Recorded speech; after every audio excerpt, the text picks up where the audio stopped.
Hello there, shed dwellers, and welcome back to Shedmouth Junction for today's very reflective May update.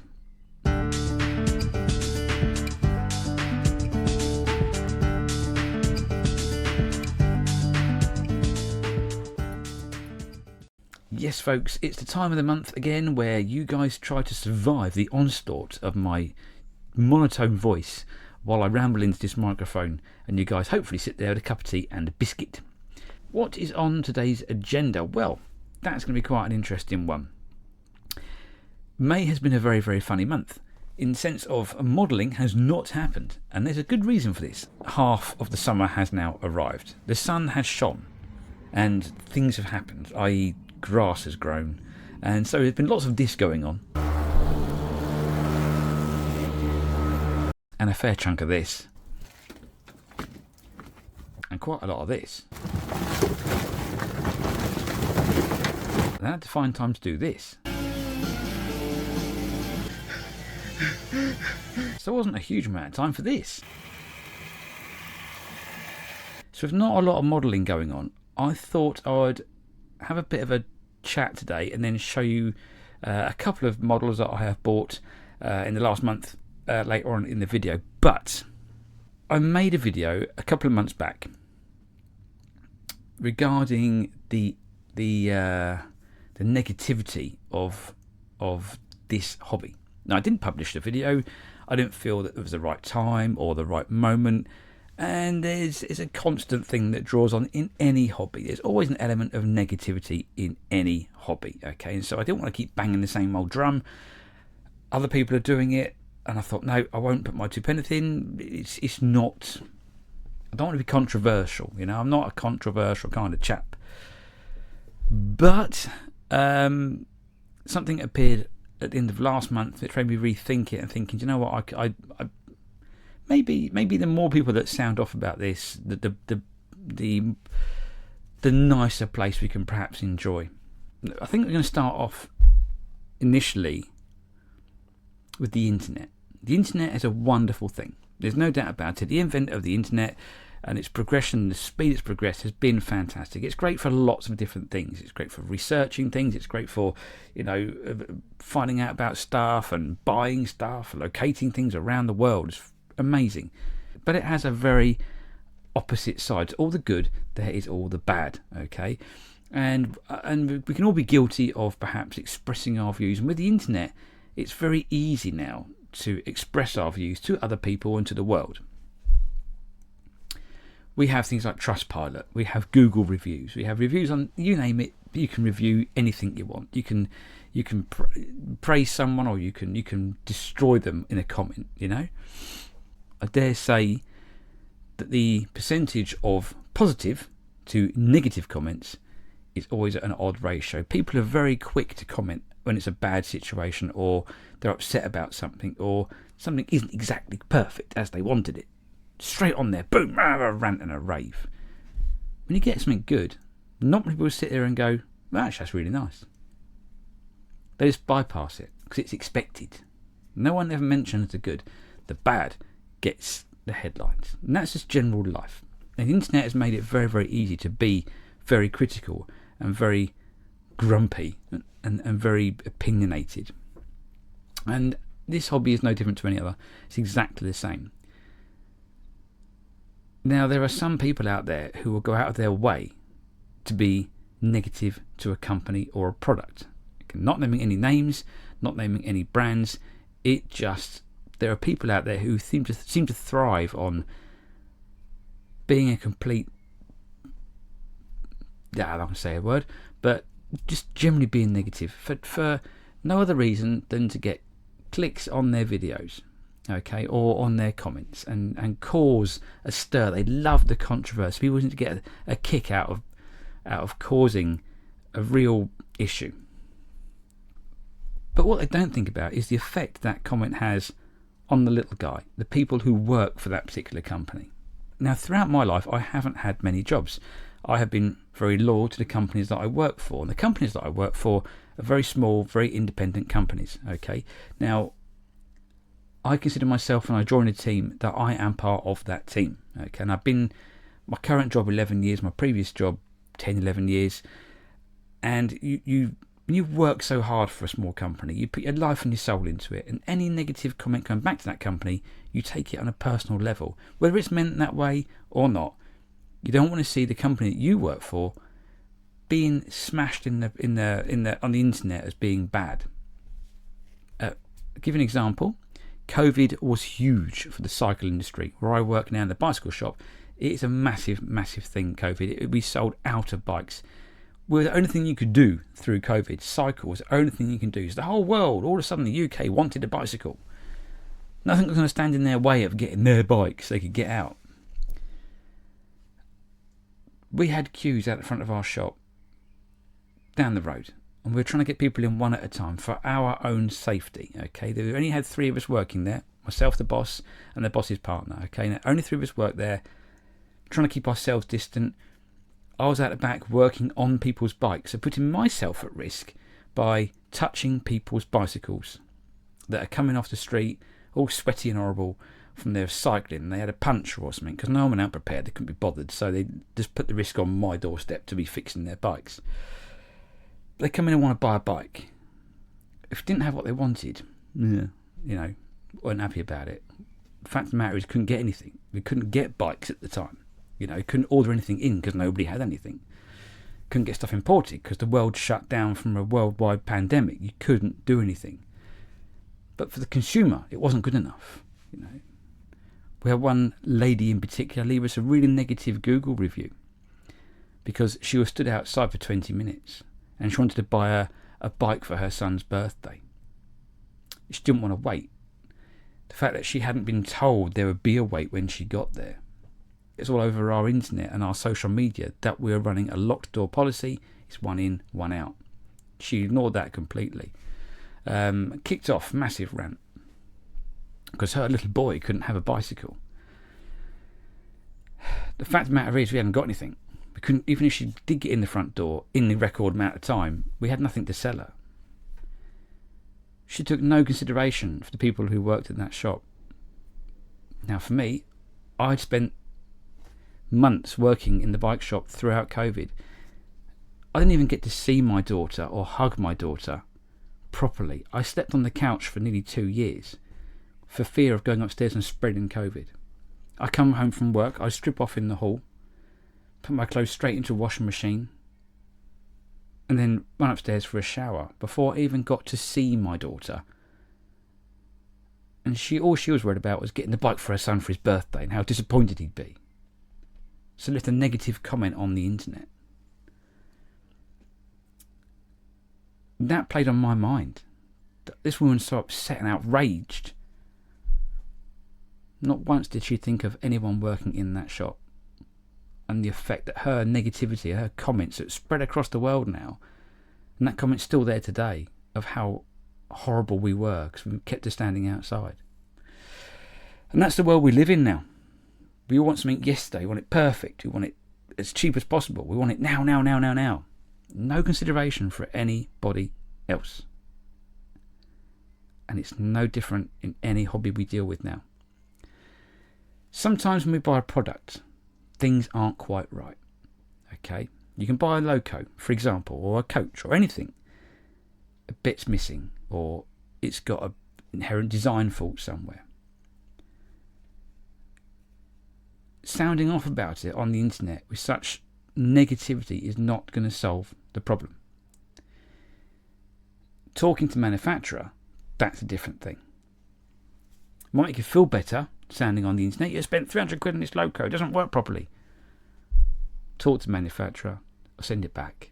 Okay, you don't have to go on and be so horrible about stuff on the internet. The person who's designed that item has not deliberately designed it to go wrong. Things happen. They design the Loco. They might spend a year or 2 designing this thing to try and make it perfect. What happens in production can sometimes be out of their control, especially when production is in a different country. They can't stand there and monitor every single part going through to make sure it's absolutely perfect. And I can tell you for now, if they make 3,000 or 4,000 Locos in one batch, there's no one standing there checking each Loco. It'd be a batch. It'll be 1 or 2 in every, 50. that are going to get checked, or one in every 300 or 400, or just one in that batch. And that's checked by someone who didn't design it. That's checked by someone who's got a clipboard and a pen, potentially, or a laptop, or whatever they're going to be using, with a translation of what the designer wanted. Now, it's not till that loco gets to its destination, across the water or the plane or whatever, and into the customer's consumer hands, when it starts and hits the tracks and they start whinging about it's not working properly, that the designer or the team find out it's got an issue. So that's where you have to be a bit bendy. Yes, you spent a lot of money out, the product isn't very brilliant as you may perceive it. Talk to them, ring them up, message them, say, look, this isn't quite right. From that feedback, the next batch that goes through will hopefully be corrected, readdressed, sorted out. And that's been the case in a certain manufacturer's designing recently. I'm not going to mention names again, like I say, but I'll give you an example. I purchased this a month or two ago in the sale. Okay, now I've never had a Hornby 00 loco before. Really fancied Snidel Gresley in 00. It just looked phenomenal in the cabinet. And they had these in the sale with a third off the price. Incredible. Okay, now to me, I was never going to spend the asking 300 and whatever it is price. It's just, I couldn't do it. Couldn't justify that kind of money. But at a discounted rate, you know, I'd had a good week. I'd sold a few things, and I thought, you know what, I can afford that. And I only ever have the one 00, you know, beautiful model at the top of the range, if you like, the flagship of a company's modelling. I thought, I'm going to go for it.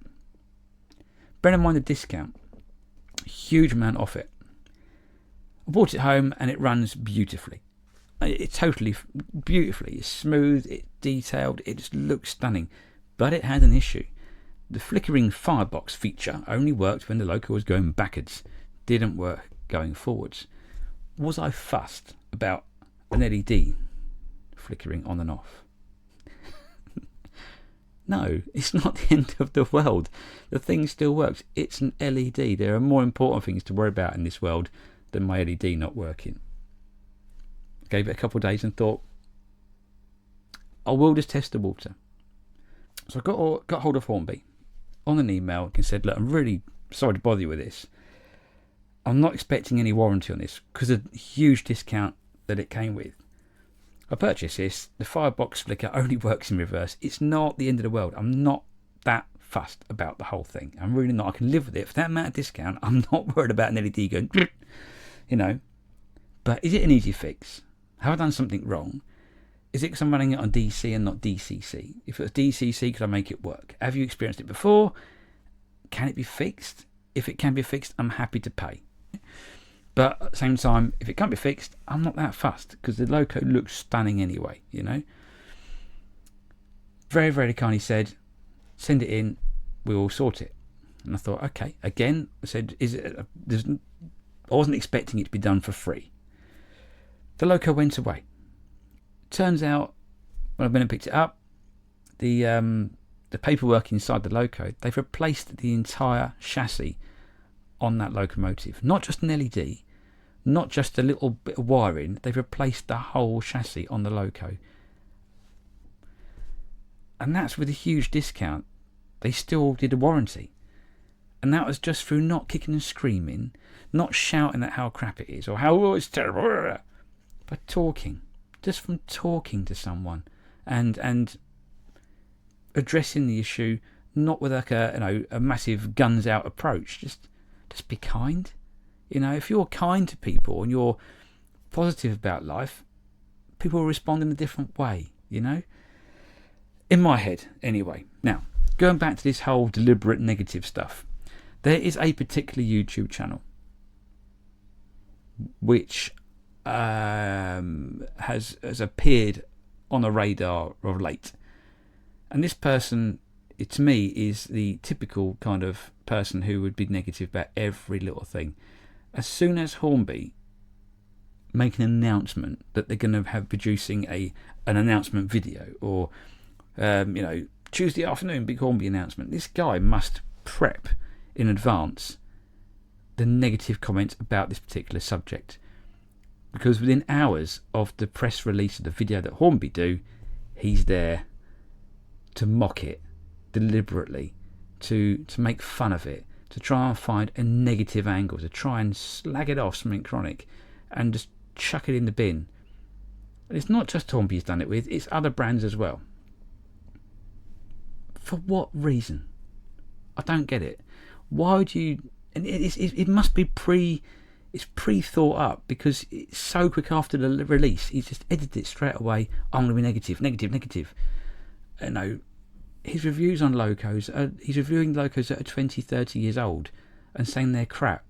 Well, I'm really sorry, but things have moved on. You know, try reviewing something new, and the things you're whinging about have been changed, something chronic nowadays. You know, things are different. But and it's all for clicks, and it just to get a reaction. And I'm sorry, but if you've got nothing else better to do with your life than to hunt down clicks by belittling something or a company, then you've got a pretty sad life. I'm really sorry, but you've got a really, really sad life. And what they don't look at, these people, is the guy lower down the chain. They see a big brand name, Hornby, Bachmann, whoever. They see his big name and they think of the shareholders in that company, and that's all they see. They don't think about the person lower down the chain, the people who work in the offices, the people who are working in the shops, who work for that company. Just like I work for the bike shop, who will take the negativity as a personal insult. The designer of their loco, or whatever it is, whatever item you bought, lawnmower, anything. Now, tell you something else. Start of this month, I had an opportunity to go and work for Hornby, or the Wonderworks in Margate, and it's something that I would have loved to have done. You know, the opportunity arose, and I was very excited about the potential of working for a company that, as a child, was a company that I looked up to, a company that I loved, the products that they produce. And the chance to go and work for these guys was quite exciting. I got invited along for a chat, and it was great, you know, and the people I met, again, not naming any names here or anything, were absolutely lovely, you know, and I would have loved to have gone and worked for them. I really, really would. They were quite flexible with what they could offer me, and they were very, very polite and wonderful to talk to. Unfortunately, with my current situation, I wasn't able to be flexible enough to go and meet what they needed. If I could have bent a bit further and gone to work for them, I would have done. And what you don't see from the outside of even the Wonderworks is basically a little museum and the shop, Hornby shop. And what you see from the outside is nothing to what's going on behind the scenes. You don't see the hard work that goes into it, the people's commitment, the employees' commitment. The staff are just brilliant. They're knowledgeable, they're friendly. Then they're working hard. They're no different to you and I. They've got rent to pay, they've got mortgages to pay, that sort of stuff. And they're working their nuts off. And how do you think they feel when they go online and see some idiot mocking the company they work for? It's just not pleasant. So, you know, how would you like it if there's all these people out there who are doing this negativity? Think about your job, if you've got one. Think about your job. Think about the company you work for, the product you produce or you make or you sell. And then think about someone coming along and putting you down on the internet like you're doing to other people. How would you like that? You know, it's not a nice thing. It's not a nice thing. But that aside, I won't elaborate anymore. I think I've rattled on about this for quite long enough. But yeah, I just wanted to just get it out in the open, you know, that please or offend anyone. You know, if you're offended by what I'm saying, you haven't got to watch the channel. You know, feel free, walk away. You know, if you've got nothing to, always think got nothing good to say, don't say it. You know, nothing comes from being negative. Evie's just walked into the the washing line, which is quite funny. And now she's staring at me through the window. And here she comes. She walked into the washing line. I walked onto a clothes peg. Oh, it looked like the washing. I smashed it. Broke it. You have to destroy the clothes peg. It just looked from here like you smacked your head on the washing line. I shouldn't be laughing at that. That's actually quite rude. Sorry. That's another example of bad parenting. So, what would you like, sweetheart? What can I do for you? Lunch. Oh, guys, she wants lunch. It's Sunday, and what's the time now? It is a whopping 20 to 2, and she wants lunch. What would you like? Because you haven't fed me all day. Right, so that's covered the negativity side of things today, and I want to try and get off that and try and lighten the air a little bit. So here we go. Let's have a look at some of the locos that have found their way into my collection over the last few weeks. If you remember April's update, I was looking at collecting little locos like terriers and stuff for the KESR, and I've come across a couple of different ones. The first one being this one. This is an older tooled version, which is really, really pretty, really, really nice.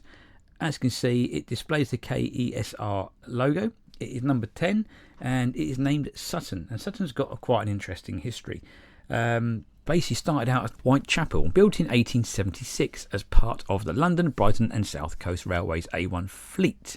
50 members of this class were built between 1872 and 1880. Between 1911 and 1913, 12 of these locomotives were reboilered and they formed the A1X class. The engines were repainted during this time in Marsh Umber livery, and this number 50 became number 650.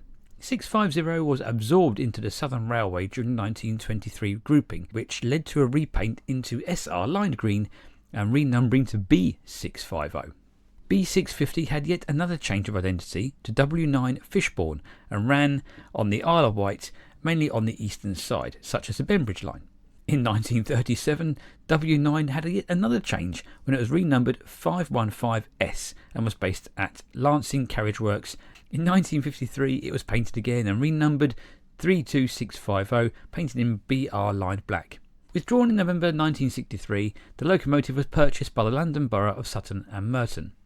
The intention had been to display the locomotive at the new Civic Centre, but in the meantime the engine was offered a home at the Kent and East Sussex Railway.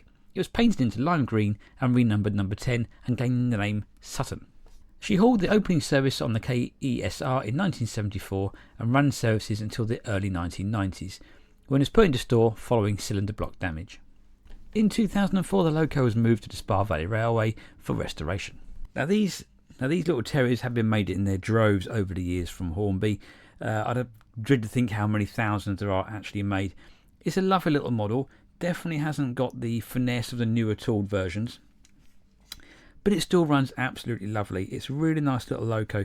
I do believe, and please correct me if I'm wrong, I think these are the old Dapol locos, or it's the same as an old Dapol loco in some form or other. I don't know if it's the same tooling or mouldings or whatever, but I've heard rumours to that effect, that it's the same as the older Dapol stuff.